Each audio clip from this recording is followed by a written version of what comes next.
Hello and welcome to the Eros target channel. आज हम पढ़ेंगे 1924 से 1947 तक की सारी इम्पोर्टेंट डेट्स। आइए शुरू करते हैं। सन 1924 में एकमात्र सेशन बेलगांव सेशन था जिसकी महात्मा गांधी ने अध्यक्षता की। लगभग 20,000 वॉलंटियर ने भाग लिया। सन 1925 की बात करें तो 9 अगस्त 1925 को काकोरी कॉन्स्पिरेसी हुई। काकोरी ट्रेन रॉबरी, जिसको रामप्रसाद बिस्मिल, अशफाक उल्ला खां, राजेंद्र लाहिरी और ठाकुर रोशन सिंह तथा अन्य साथियों ने मिलकर अंजाम दिया। ये सब हिंदुस्तान रिपब्लिकन आर्मी के सदस्य थे। ट्रेन 9 अगस्त को शाहजहाँपुर से लखनऊ जा रही थी तो बीच में काकोरी जगह पड़ती है यूपी में। उस जगह पर इस घटना को अंजाम दिया गया। इसमें एक आदमी मारा गया। चारों रामप्रसाद बिस्मिल, अशफाक उल्ला खां, राजेंद्र लाहिरी तथा ठाकुर रोशन सिंह को फांसी की सजा दे दी गई। कुछ को काला पानी की तथा कुछ को कई वर्षों की जेल की सजा दी गई। पहली महिला अध्यक्ष कांग्रेस की सरोजिनी नायडू बनी थी, जिसकी कानपुर सेशन की अध्यक्षता सरोजिनी नायडू ने ही की। सन 1927 में पहला mail post card mail England से भारत आया बाई एयर। फरवरी 1928 को साइमन कमीशन भारत आया। साइमन कमीशन 7 सदस्यों का समूह था जो मोंटेगू चेम्सफोर्ड रिफॉर्म की जांच करना था, जिसका काम था मोंटेगू चेम्सफोर्ड रिफॉर्म है उसकी जांच करना। कुछ सुझाव थे जैसे कि भारत में एक संघ की स्थापना हो जिसमें ब्रिटिश, भारतीय प्रांत और देसी रियासतें शामिल हों। स्पेशल पावर दे दी गई गवर्नर्स को। इस कमीशन के विरोध में लाला लाजपत राय को लाठी पड़ने से मृत्यु हो जाती है। 1919 तक भारतीयों को ज़्यादा अधिकार नहीं थे, तो एक कमेटी बनी जिसका नाम था नेहरू कमेटी। इसमें न्यू डोमिनियन स्टेटस और फेडरल गवर्नमेंट की अपील थी। इसमें जॉइंट इलेक्टोरेट के साथ साथ माइनॉरिटीज़ के लिए सीट रिजर्व करने की का भी प्रपोजल था। मुस्लिम लीग को 1916 में सेपरेट इलेक्टोरेट की बात पर राजी हुए लखनऊ पैक्ट में। मुस्लिम लीग ने इस रिपोर्ट को नकार दिया। किसको रिपोर्ट को? नेहरू रिपोर्ट को मुस्लिम लीग ने नकार दिया। और मोतीलाल नेहरू द्वारा कलकत्ता में ऑल इंडिया यूथ कांग्रेस का फॉर्मेशन हुआ। सितंबर 1929 में जवाहरलाल नेहरू कांग्रेस के प्रेसिडेंट इलेक्ट किए जाते हैं। उनकी अध्यक्षता में दिसंबर में लाहौर सेशन में पूर्ण स्वराज की मांग होती है तथा उस पर एक रेजोल्यूशन पास किया जाता है और लाहौर सेशन में ही कंप्लीट इंडिपेंडेंस की मांग होती है। 26 जनवरी 1930 को कांग्रेस के इस दिन को इंडिपेंडेंस डे मनाती है, क्योंकि इस डेट को घोषणा लाहौर सेशन में पहले ही की जाती है कि हम 26 जनवरी को इंडिपेंडेंस डे मनाएंगे। गांधी जी तथा कांग्रेस ने सोचा शायद अंग्रेज भारत छोड़ने की बात मानेंगे, पर ऐसा कुछ हुआ नहीं। तो गांधी जी ने मार्च में सिविल डिसोबीडियंस मूवमेंट यानी सविनय अवज्ञा आंदोलन शुरू कर दिया। गांधी जी गिरफ्तार कर लिए जाते हैं मई में। नवंबर 1930 में पहले गोलमेज सम्मेलन आयोजित होता है।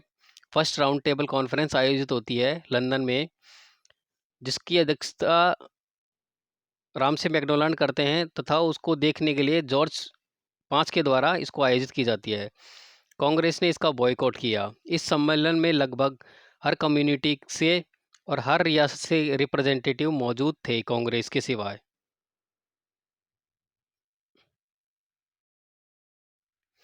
जनवरी 1931 में सम्मेलन स्थगित और एडजर्न कर दिया जाता है तथा कांग्रेस लीडर को रिलीज कर दिया जाता है।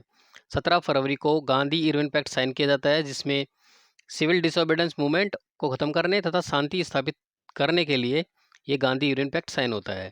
सन 1931 में कांग्रेस के कराची सेशन में सरदार पटेल अध्यक्षता करते हैं।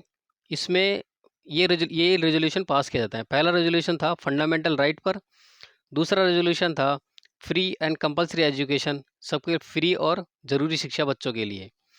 सितंबर 1937 में दूसरा गोलमेज सम्मेलन यानी सेकंड राउंड टेबल कॉन्फ्रेंस आयोजित की जाती है। कांग्रेस की तरफ से सिर्फ गांधी जी गए थे और बाकी सब रियासतें तथा कम्युनिटीज़ के रिप्रेजेंटेटिव थे। इस सम्मेलन में कोई नतीजा नहीं निकलता है और गांधी खाली हाथ इंडिया आ जाते हैं। सेकंड राउंड टेबल कॉन्फ्रेंस से आते ही गांधी जी ने 2 जनवरी 1932 को फिर से सविनय अवज्ञा आंदोलन यानी सिविल डिसओबीडियंस मूवमेंट शुरू कर देते हैं। 17 नवंबर को तीसरा तथा आखिरी गोलमेज सम्मेलन यानी थर्ड राउंड टेबल कॉन्फ्रेंस आयोजित की जाती है। कांग्रेस फिर भी इसमें भाग नहीं लेती है। B R Ambedkar was the leader who attend all 3 round table conference to represent depressed classes. अगस्त सेकंड 1935 को रॉयल असेंट मिल जाती है ब्रिटिश पार्लियामेंट से। किसको? गवर्नमेंट ऑफ इंडिया एक्ट 1935 को। इस एक्ट में कुछ बातें हैं जो आपको बताई जाती हैं। सेंटर तथा प्रोविंसेस के बीच में पावर को डिवाइड कर दिया बाय क्रिएटिंग 3 लिस्ट, यानी कि 3 लिस्ट बनाकर। कौन कौन सी थी? फर्स्ट फेडरल लिस्ट जो सेंटर के लिए थी, सेंटर प्रोविंशियल लिस्ट जो प्रोविंसेस के लिए थी, थर्ड कॉन्करेंट लिस्ट जो सेंटर और प्रोविंसेस के लिए थी। प्रोविंशियल ऑटोनॉमी की बात की गई और separate electorate for depressed classes के लिए, औरतों के लिए और लेबर्स क्लासेस के लिए इनको सेपरेट इलेक्टोरेट दिया गया कि देने जाने की बात की गई। रिजर्व बैंक की भी स्थापना 1935 एक्ट के थ्रू ही की गई। वर्मा यानी म्यांमार को भारत से अलग करने का निर्णय भी 1935 एक्ट में ही लिया गया था। इस बीच प्रोविंशियल असेंबली के इलेक्शन की घोषणा होती है 1936 में। नेहरू और जिन्ना चुनाव कैंपेन में लग जाते हैं। जनवरी 1937 में इलेक्शंस होते हैं प्रोविंशियल असेंबली के। इस चुनाव में कांग्रेस अपनी सरकार बनाती है। कहाँ कहाँ पर? Bihar, Orissa, central provinces, United provinces, Bombay and Madras में। उसी समय वायसराय लिंथ को अनाउंस कर देते हैं कि भारत भी वार में जर्मनी के साथ में युद्ध में पार्ट करेगा। कांग्रेस ने इसका विरोध कर दिया। इस विरोध में सब मिनिस्टर्स से जो प्रोविंसेस में चुने गए थे उन सबको रिजाइन करने के लिए कांग्रेस ने बोल दिया। और 31 अक्टूबर ऐसा दिन था जिसको सबने रिजाइन कर दिया। 22 दिसंबर को मुस्लिम लीग मिनिस्टर्स के रिजाइन करने को डिलीवरेंस डे बनाती है। कॉन्स्टिट्यूशनल चेंजेस के लिए एक ऑफर आता है जिसका नाम अगस्त ऑफर पड़ता है। 7 अगस्त 1940 को यह ऑफर आता है।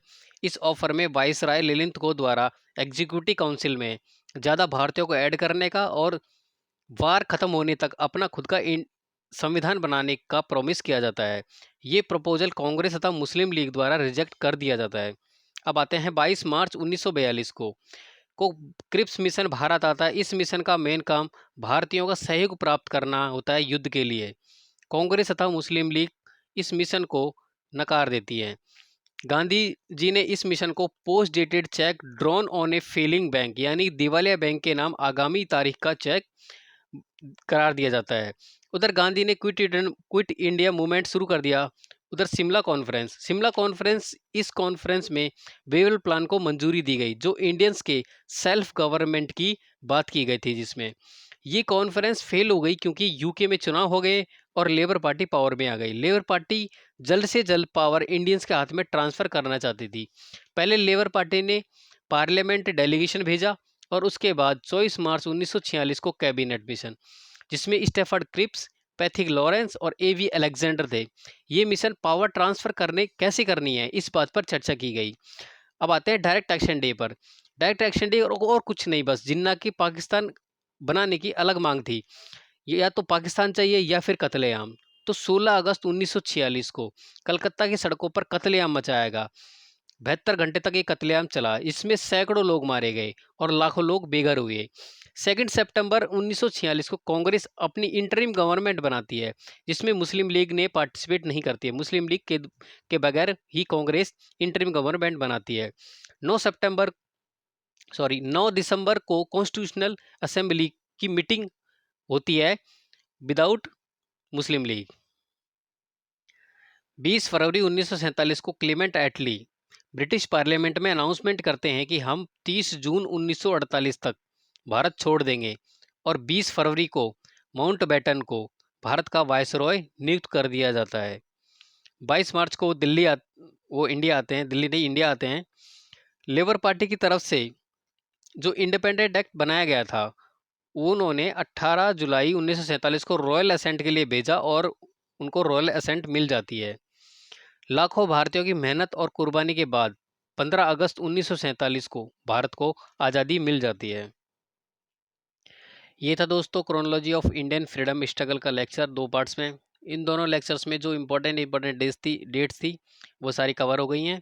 अगर आपको ये वीडियो अच्छी लगी तो चैनल को सब्सक्राइब करें, लाइक करें और दोस्तों को शेयर भी करें। Thanks for watching. God bless you all.